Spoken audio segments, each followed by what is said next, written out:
오늘 우리에게 주시는 하나님의 말씀은 사사기 5장 19절로 31절까지의 말씀입니다. 왕들이 와서 싸울 때에 가나안 왕들이 무깃도 물가 다안에서 싸웠으나 은을 탈취하지 못하였도다. 별들이 하늘에서부터 싸우되 그들이 다니는 길에서 시스라와 싸웠도다. 기손 왕은 그 무리를 표류시켰으니 이 기손 왕은 옛 강이라. 내 영혼아 내가 힘있는 자를 밟았도다. 그때에 군마가 빨리 달리니 말굽 소리가 땅을 울리도다. 여호와의 사자가 말씀에 메로스를 저주하라. 너희가 거듭거듭 그 주민들을 저주할 것은 그들이 와서 여호와를 돕지 아니하며 여호와를 도와 용사를 치지 아니함이니라 하시도다. 겐 사람 헤벨의 아내 야엘은 다른 여인들보다 복을 받을 것이니 장막에 있는 여인들보다 더욱 복을 받을 것이로다. 시스라가 물을 구하매 우유를 주되 곧 엉긴 우유를 귀한 그릇에 담아 주었고 손으로 장막 말뚝을 잡으며 오른손에 일꾼들의 방망이를 들고 시스라를 쳐서 그의 머리를 뚫 때 곧 그의 관자놀이를 꿰뚫었도다. 그가 그의 발 앞에 구부러지며 엎드러지고 쓰러졌고 그의 발 앞에 구부러져 엎드러져서 그 구부러진 곳에 엎드러져 죽었도다. 시스라의 어머니가 창문을 통하여 바라보며 창살을 통하여 부르짖기를 그의 병거가 어찌하여 더디 오는가 그의 병거들의 걸음이 어찌하여 늦어지는가 하매 그의 지혜로운 시녀들이 대답하였겠고 그도 스스로 대답하기를 그들이 어찌 노량물을 얻지 못하였으랴 그것을 나누지 못하였으랴 사람마다 한두 처녀를 얻었으리로다. 시스라는 채색 옷을 노략하였으리니 그것은 수놓은 채색 옷이로다. 곧 양쪽에 수놓은 채색 옷이리니 노략한 자의 목에 꾸미리로다 하였으리라. 여호와여 주의 원수들은 다 이와 같이 망하게 하시고 주를 사랑하는 자들은 해가 힘있게 도둠 같게 하시옵소서 하니라. 그 땅이 40년 동안 평온하였더라. 아멘. 오늘 본문은 다낙 전투를 다루고 있습니다. 19절에 왕들이 와서 싸울 때에 가나안 왕들이 와서 싸웠다 이렇게 말하고 있습니다. 이것은 북부 가나안의 여러 동맹군을 이렇게 지휘해서 싸우러 온 시스라와 그 동맹군들의 군사 지도자들을 가리키는 것입니다. 근데 그들이 은을 탈취하지 못했다고 말하고 있습니다. 은은 전리품이지요. 전리품을 차지하지 못했다는 것입니다. 시스라와 동맹군들은 이스라엘과의 전쟁에서 전리품을 얻고자 했지만 하나도 얻지 못하고 오히려 진멸당하고 말았던 것을 우리는 알고 있습니다. 20절에 보니까 별들이 하늘에서부터 싸우되 그들이 다니는 길에서 시스라와 싸웠도다 말씀하고 있습니다. 4장 15절에 하나님께서 시스라 군대 앞에서 일으키신 그 초자연적인 현상으로 이스라엘이 승리한 것에 대한 그 찬양을 하고 있는 것이지요. 그러면서 이제 구체적으로 그 4장에 있었던 내용들을 한 번 더 언급하고 있습니다. 21절에 보니까 기손강은 그 무리를 표류시켰으니 하고 있습니다. 말씀드린 대로 기손강은 우기가 아니면 메말라 있어서 시스라 군대가 주둔해 있었는데 주둔하기에 용이했는데 거처할 수 있는 곳이었는데 이제 하나님께서 그 초자연적인 방법으로 강을 범람하게 만드셔서 시스라의 무리들이 거기서 표류할 수밖에 없었고 또 이스라엘 백성들은 거기서 이제 막 그렇잖아요. 철병거는 얼마나 무겁습니까? 그 강이 범람하니까 그 진흙에 빠질 거 아니에요. 그것으로는 어떻게 할 수가 없으니까 막 살고자 이렇게 튀어나오는 사람들이 있었겠죠. 그것을 놓치지 않고 군대를 이제 칼로 쳐서 다 보내버렸다는 겁니다. 그리고 힘 있는 자를 밟았도다 말하고 있습니다. 이스라엘 군대가 완전히 승리했다는 것이지요. 자, 그때에 22절에 그때에 군마가 빨리 달리니 말굽소리가 땅을 울렸다 말하고 있습니다. 자, 도망하는 시스라 군대를 한번 생각해 보세요. 살고자 전력을 다하는 900대의 철병거가 있었잖아요. 그것들이 도대체 몇 대가 어디로 어떻게 도망갔는지 모르겠지만 살려고 하는 거예요. 기를 쓰고 사력을 다해서 정말 죽을 힘을 다해서 도망가는 것과 이스라엘 군대는 진멸해야 되잖아요. 저것들을 오늘 다 치지 않으면 우리를 20년 동안 학대했던 그 학대가 다시 반복될지 모릅니다. 나와 내 자식들, 처자식들을 살려야 하는 것이지요. 그러니까 정말 온 전력을 다해서 추격하는 겁니다. 어떻게 땅이 울리지 않겠습니까? 땅만 울리겠습니까? 땅이 울리고 하늘이 울리고 정말 볼만한 영화의 한 장면도 이런 정말 액티비티한 장면이 없을 것 같습니다. 그렇게 땅을 울립니다. 그때 여호와의 사자의 말씀에 23절에 말씀합니다. 메로스를 저주하라. 메로스를 저주하라.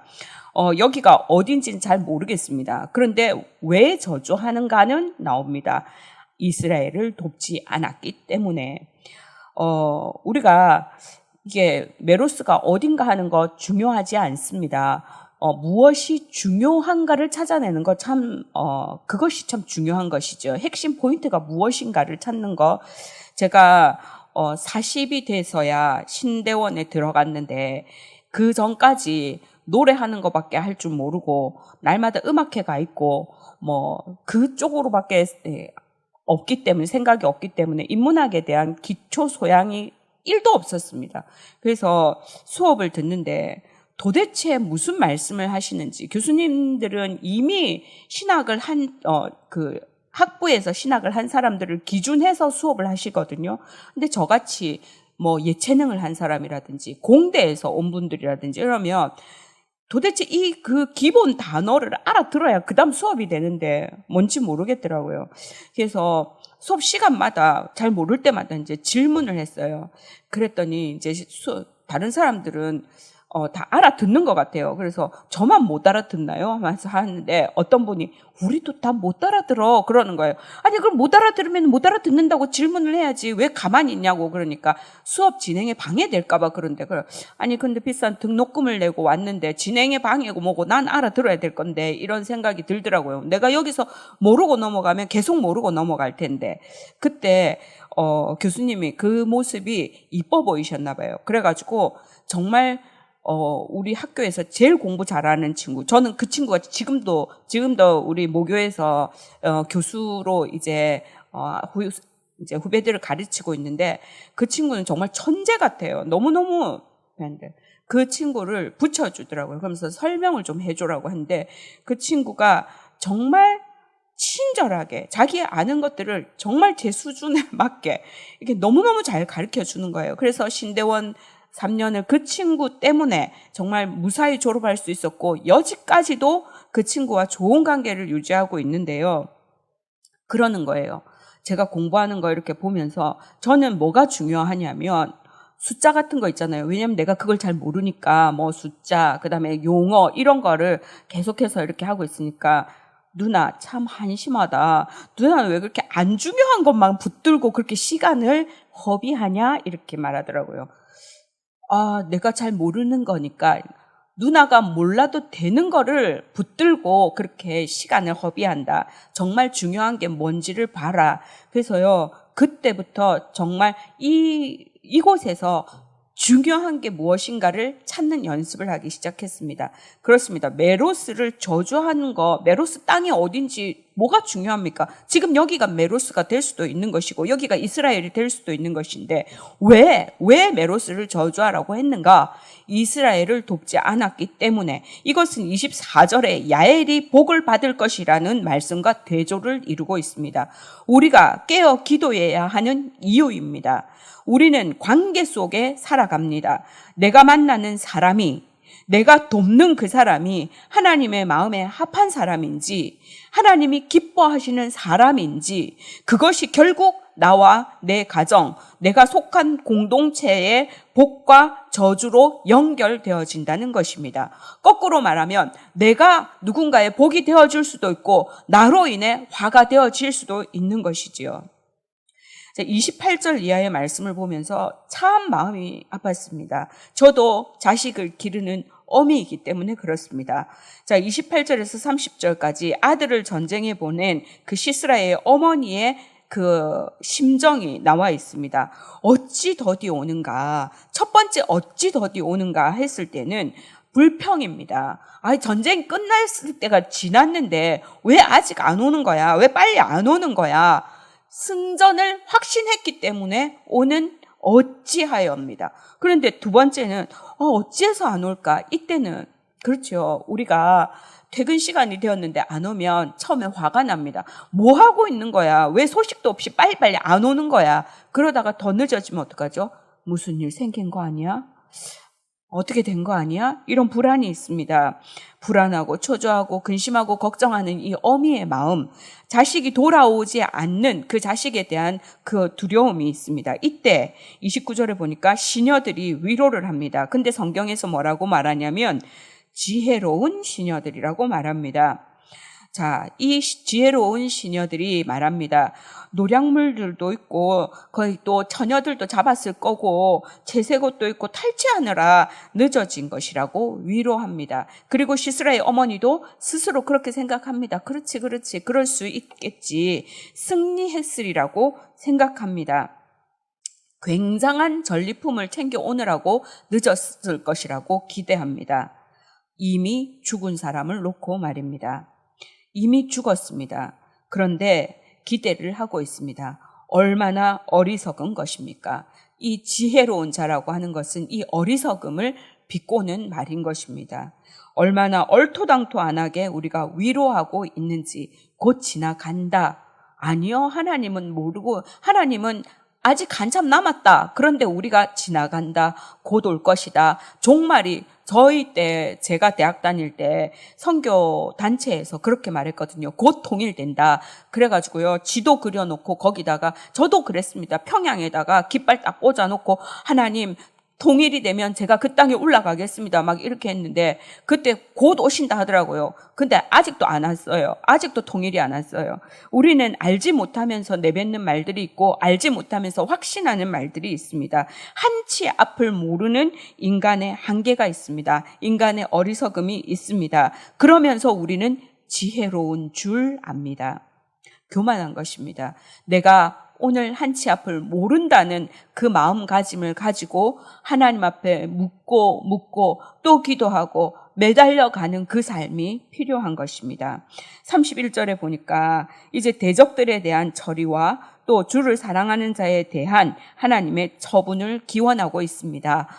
해가 힘있게 돋음같이 미래가 영광스럽게 되기를 기원하고 있습니다. 우리 모두의 바람입니다.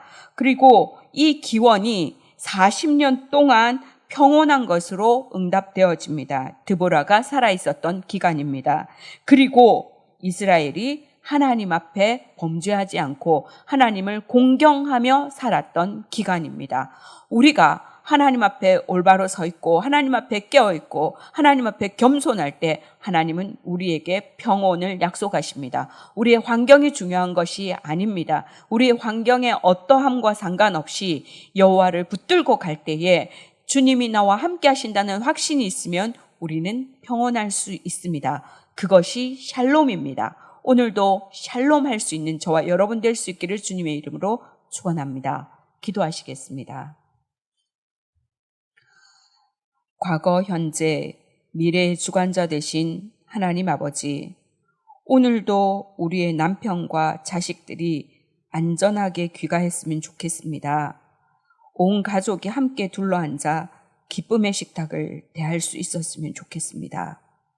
한치 앞도 보지 못하면서 세상을 다 아는 양, 지혜로운 양, 스스로를 포장하지 않게 하여 주시고 날마다 주 앞에서 겸손하게 살게 하여 주옵소서. 주님과 동행함으로 어떤 상황, 어떤 처지, 어떤 형편 가운데에서도 평안한 삶 되게 하여 주옵소서. 복의 근원 되시는 우리 주 예수 그리스도의 이름으로 기도합니다. 아멘.